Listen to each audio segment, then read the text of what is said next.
Ini ya teman-teman, kita ada lagi satu paket sistem backup server. Jadi ini pesanan dari pesantren Al-Irsyad dari Semarang. Ini untuk backup server yang ada di pesantren. Nah, beban server ini di 3000-an watt sana.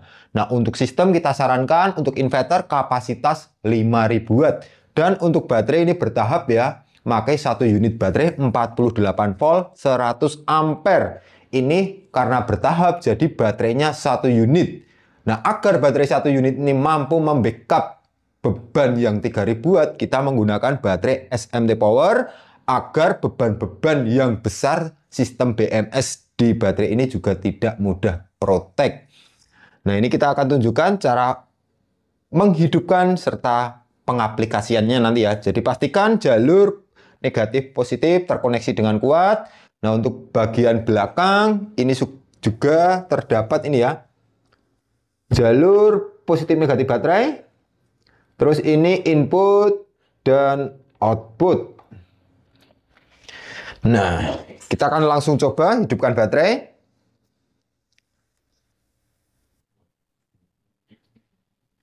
Oke, baterai udah on. Nah, ini kita akan tunjukkan kalau baterai ini memang kuat untuk beban-beban yang besar ya. Biasanya kalau baterai yang lainnya saat kita gunakan untuk hidupin inverter tanpa sistem software yang di sini pasti baterai akan langsung protek alarm karena kena beban kejut. Karena kapasitor yang ada di mesin inverter ini juga cukup besar. Langsung kita on-kan MCB, apakah baterai akan protek?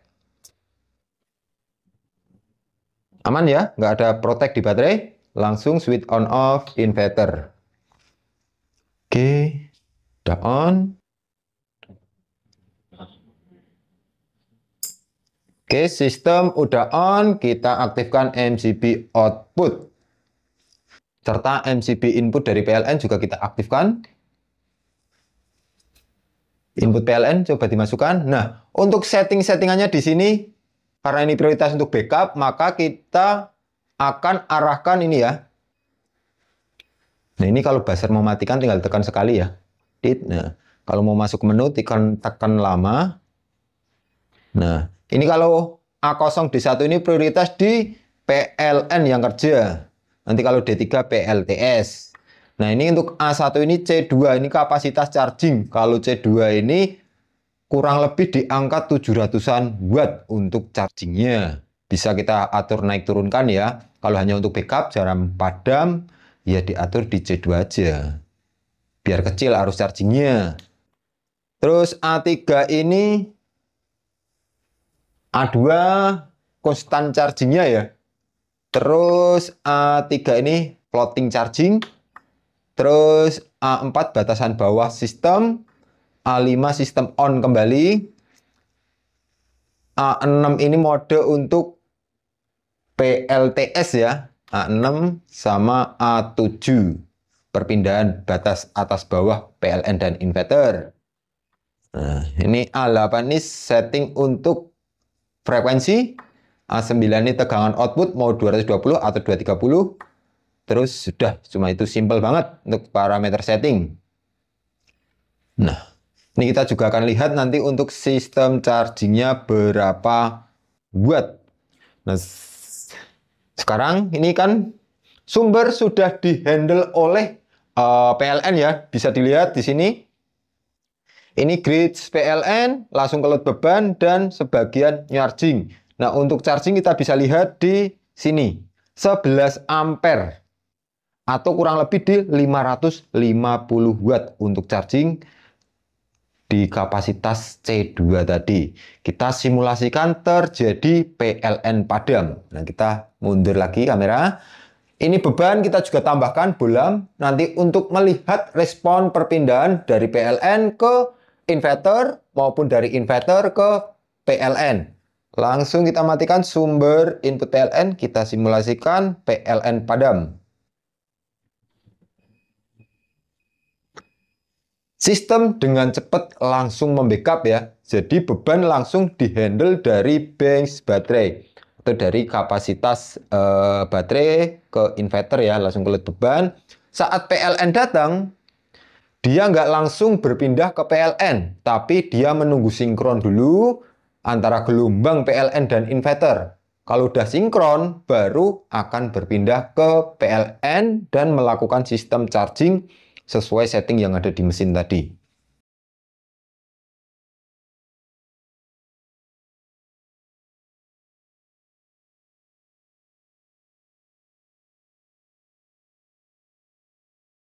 Nah ini ya teman-teman, jadi ada jeda beberapa saat menunggu sistem benar-benar sinkron dan PLN benar-benar stabil, baru akan masuk ke beban.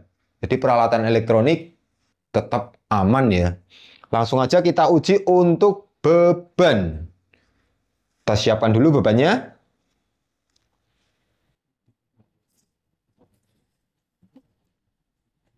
Ini ya. Jadi untuk baterai pun nih udah ada fasilitas Bluetooth yang bisa kita pantau lewat Android juga. Di layar LCD sebenarnya juga bisa. Nah, di sini juga enak. Kita bisa lihat SOC, charging, sama balancing. Nah, ini balance-nya aktif tiap selnya. Terus ini tegangan, arus pengecasan, dia sudah stop karena sudah full ya. Ini tegangannya, cycle-nya ini karena emang kondisi baterai baru 2 cycle. Nah, ini udah 2 hari kita running terus-menerus ya. Jadi sini 2 cycle.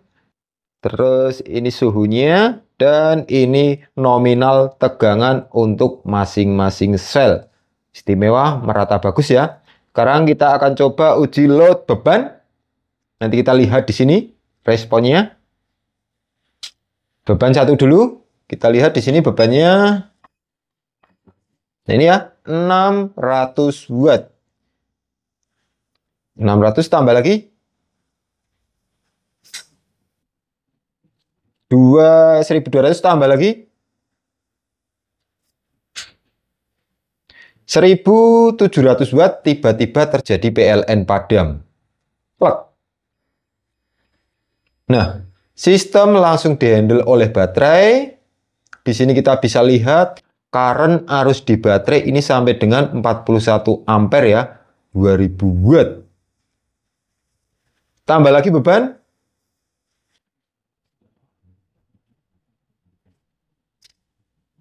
Wow. Oh, wih. 124 ampere tadi bisa teman-teman lihat kan. Jadi ini kapasitas baterai ini sampai protect alarm di baterai. Dan ini juga kita sudah ada ini ya. OCP, over current protect on ya. Nah, dia selang beberapa saat nanti akan on kembali. Dia protect karena arus kerjanya tadi melebihi 100 ampere. Nah, ini baterai SMT ini memiliki proteksi atau daya maksimum hanya di 100 ampere. Saat arus lebih dari 100 ampere, maka baterai juga akan bekerja BMS-nya memproteksi. Nah, kalau kita tunggu nanti beberapa saat ya. Kalau nggak mau lama ya tinggal kita restart secara manual, off. Langsung kita on kan lagi. Nah, udah on. Dan MCP coba langsung kita on kan lagi. Nah, seperti tadi teman-teman, untuk pengujian load proses PLN, saat load, saat terjadi PLN padam, nah baterai langsung akan merespon, membackup, dan kita juga bisa lihat tadi kapasitas arus kerja di 40 ampere sana masih aman ya, atau di 2000-an watt. Nah kalau sudah di atas 100 ampere, baru sistem proteksi BMS dia aktif. Seperti itu ya Pak, untuk pesanan inverter backup buat pesantren Al-Irsad yang ada di Semarang. Nah, buat teman-teman yang punya kebutuhan lain untuk backup server atau apa, bisa langsung konsultasi dengan tim kita. Nomornya ada di bawah ini, atau yang tanya-tanya terkait harga juga bisa. Nah, untuk gambaran harga sendiri, ini paket ini harganya 28 juta sekian ya. Nah, untuk inverter sendiri tadi harganya di angka 11 jutaan. Dan untuk baterai sendiri harganya di 17 jutaan. Sekian, terima kasih. Salam Astro Jogja.